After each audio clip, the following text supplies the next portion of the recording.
नमस्कार दोस्तों, मैं मनमोहन मिश्र एक बार फिर हमेशा की तरह आप लोगों के बीच एक नहीं कई मुद्दे, कई बातें, कई ऐसे विषय आप लोगों के बीच लेकर आया हूं जो काफी गंभीर हैं।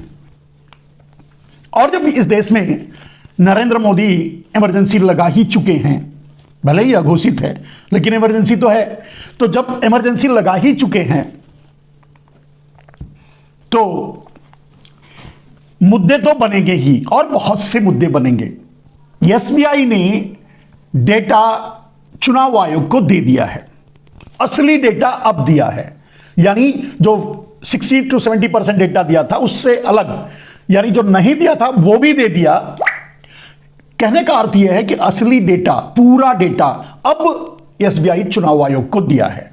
सुप्रीम कोर्ट को भी लिखकर दे दिया कि भाई अब हमारे पास, हमने अब कुछ नहीं छुपाया है, सब कुछ बता दिया है और दे दिया है।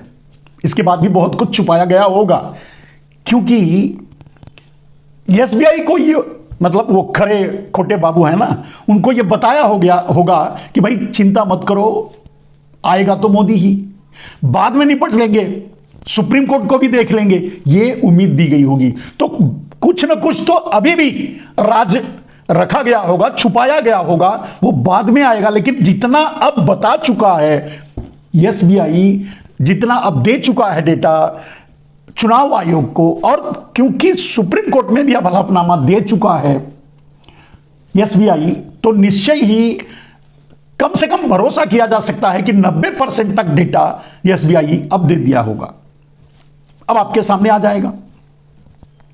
कल नरेंद्र मोदी कहां होंगे ये सोचने का विषय है। होंगे, रहेंगे यहां या कहीं और रहेंगे, कहीं और जाएंगे, ये भी देखने को मिलेगा। डेटा तो आने दीजिए सामने।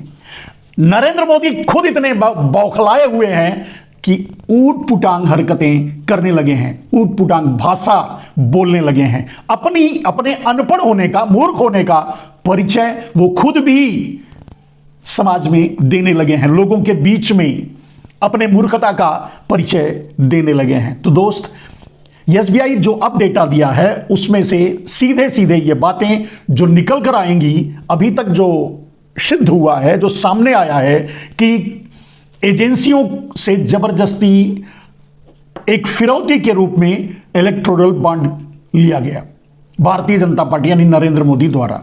उनको बिजनेस देने के लिए भी लिया गया, बिजनेस चलाते रहने के लिए भी लिया गया, बिजनेस में फायदा हुआ उसमें से भी हिस्सेदारी ली गई, या बिजनेस को हड़प लिया गया यानी लेकर के अडानी को दे दिया गया, तब भी छोड़ देने के लिए कि भाई आपने जीएमआर छोड़ दिया, एयरपोर्ट छोड़ दिया हमारे भाई अडानी के लिए, लेकिन फिर भी आपको जेल में नहीं डालेंगे, इसके लिए भी चंदा दीजिए, तो उसके लिए भी चंदा लिया गया। ये इलेक्टोरल बॉन्ड की शक्ल में ये चीजें सामने आएंगी अब असली।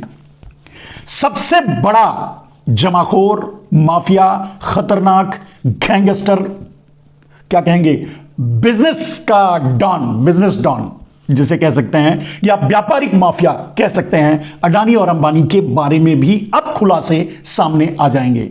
अभी तक तो यह दिखाने की कोशिश कर रही थी कि सरकार की कोई नहीं, एक चिंदी चोर था जो लॉटरी चलाता था, वो अगर एक चिंदी चोर लॉटरी चलाने वाला 15-16 हजार करोड़ का या 100 करोड़ का अगर चंदा दे सकता है, तो बाकी कौन कितना दिया होगा ये भी सामने आएगा, अब सामने आएगा। बाकी का अंदाजा लगा लीजिए कि माफिया डॉन, ड्रग डीलर, या यूं कह सकते हैं, सब कुछ कह सकते हैं, अडानी कितना दिए होंगे, अंबानी कितना दिए होंगे, या नीरव मोदी, मेहुल चौकसी वगैरह कितना दिए होंगे, विनोद अडानी कितना दिए होंगे, पाकिस्तान कितना दिया है, चीन कितना दिया है हमारे लद्दाख के हिस्से में, हमारे अरुणाचल प्रदेश के हिस्से में खलल डालने के लिए, हमारे 22 जवानों को जान से मार देने की कीमत कितनी चुकाई है इलेक्टोरल बॉन्ड के जरिए नरेंद्र मोदी को, यह भी अब सामने आएगा।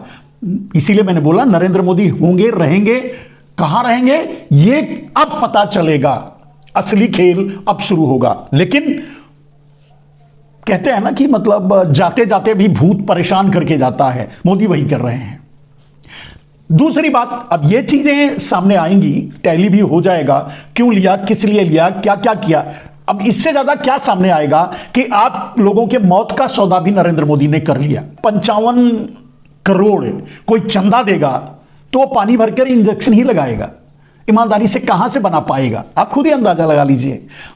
और उसके बाद जो भी हुआ वो आप लोगों के सामने है, आप लोग जानते हैं कितने लोग इस देश में मारे गए। 50 लाख राहुल गांधी ने सीधे मंच से बोला, इसलिए बोल रहा हूं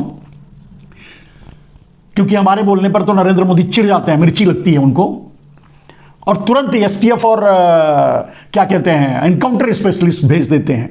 वो अलग बात है, छोड़िए उस बात को। बात यही है कि 500 लाख लोग मार डाला नरेंद्र मोदी ने 55 लाख करोड़ लेकर के, और न जाने कितनों से लिया होगा, ऑक्सीजन बनाने वालों से, मास्क बनाने वालों से। अब ये समझिए कि किट जो आ रहा था वो भी देश का नहीं था, जिससे चेक हो रहा था कि आपको कोई बीमारी है या नहीं, मैं उसी की बात कर रहा हूं, वो भी चाइना से आ रहा था। उसके बदले नरेंद्र मोदी ने कितना लिया है। कहने का मतलब आपकी मौत का सौदा भी नरेंद्र मोदी ने किया, आपके लाशों को भी बेचा है नरेंद्र मोदी ने। यह साबित हो चुका है, आगे और भी हो जाएगा जब डेटा और भी सामने आएगा। आ तो चुका है, पब्लिक अभी मेरे ख्याल से आज कुछ देर में, कुछ समय में या कल सुबह तक चुनाव आयोग जब उसे अपने वेबसाइट पे डालेगा, लोगों को मिलेगा, तब बखिया उधेड़ी जाएगी, तब नरेंद्र मोदी से पूछा जाएगा। पूछेगा कौन? किसी के सामने आते नहीं, जवाब देते नहीं, अपने तरफ चारों सिक्योरिटी घेर करके उसके पीछे छुपे पड़े हैं और वहीं से लोगों पर वार कर रहे हैं, वार पर वार कर रहे हैं।